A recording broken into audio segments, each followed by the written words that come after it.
Assalamualaikum warahmatullahi wabarakatuh. Perkenalkan, nama saya Robi Vanessa.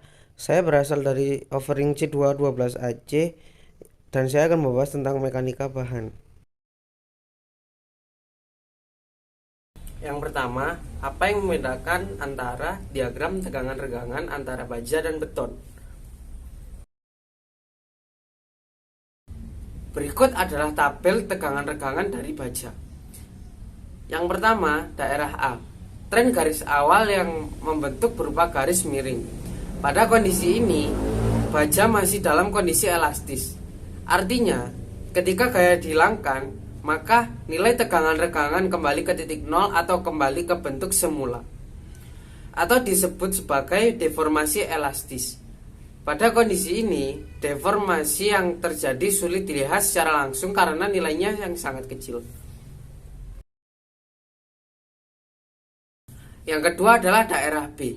Ketika gaya ditambahkan terus-menerus hingga terbentuk garis lengkung pertama kalinya, maka pertambahan panjang akan bersifat permanen atau disebut dengan deformasi plastis.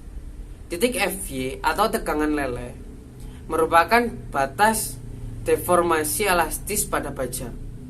Setelah melewati titik FY, regangan terus meningkat meski nilai tegangan relatif tidak berubah. Selain itu, deformasi yang terjadi juga masih sulit dilihat secara langsung. Yang selanjutnya adalah daerah C. Jika gaya tarik lebih jauh lagi ditingkatkan, maka baja kembali mampu menerima tegangan sekaligus regangan yang lebih besar. Kondisi ini disebut strain hardening atau pengerasan regangan. Peningkatan tegangan terjadi hingga batas maksimum terletak pada titik FU atau tegangan ultimate atau tegangan putus. Pada kondisi ini, deformasi yang terjadi dapat dilihat dengan jelas, yaitu bertambahnya panjang baja namun terjadi pengurangan luas penampang di tengah batang atau disebut dengan neck atau leher. Selanjutnya daerah D. Ketika gaya terus ditambahkan, maka pada suatu ketika nilai tegangan akan menurun seiring dengan peningkatan regangan hingga akhirnya putus atau tegangan sama dengan nol. Berikutnya adalah diagram tegangan regangan beton. Ada beberapa poin penting yang perlu diketahui berdasarkan persentase beban yang diberikan pada beton, yaitu 0,30 Fj sampai 0,40 Fj.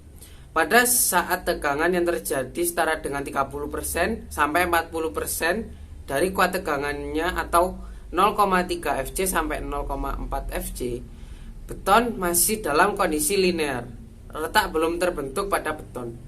Selanjutnya, lebih dari 0,30 Fj sampai 0,40 Fj. Pada saat tegangan yang terjadi melebihi 30% sampai 40% dari tekanannya, retak lekatan mulai terbentuk. Selanjutnya 0,75 Fj sampai 0,90 Fj. Pada saat tegangan yang terjadi setara dengan 75% sampai 90% dari kuat tekannya, retak yang terjadi sebelumnya menjalar ke mortar secara terus-menerus. Pada tahap ini, beton sudah melewati batas elastisitasnya, sudah mulai termasuk dalam kondisi plastis. Selanjutnya lebih dari Fj.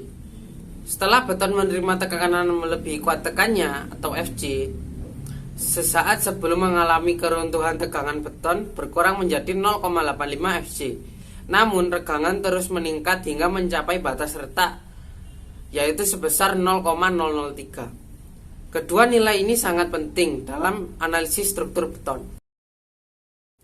Pertanyaan berikutnya adalah, apakah dari diagram tegangan regangan dapat dianalisa sebuah material termasuk dalam material getas atau brit atau ulet atau daktal? Pada pengujian sampel pertama, kurva yang terbentuk mirip dengan kurva tegangan regangan baja yang tergambar di atas. Sebelum mengalami keruntuhan, terjadi deformasi yang dapat terlihat terlebih dahulu. Hal ini disebabkan sampel kedua memiliki karakteristik liat, Sama dengan baja struktural, karakteristik seperti ini disebut dengan daktil. Sedangkan pada pengujian sampel kedua, kurva yang terbentuk mirip dengan kurva tegangan regangan beton yang ada di atas. Sebelum mengalami keruntuhan, sampel tersebut mengalami deformasi yang terlihat. Hal ini disebabkan sampel pertama memiliki karakteristik yang sangat kaku. Seperti pada beton, karakteristik ini bisa disebut juga dengan getah. Sekian presentasi dari saya. Wassalamualaikum warahmatullahi wabarakatuh.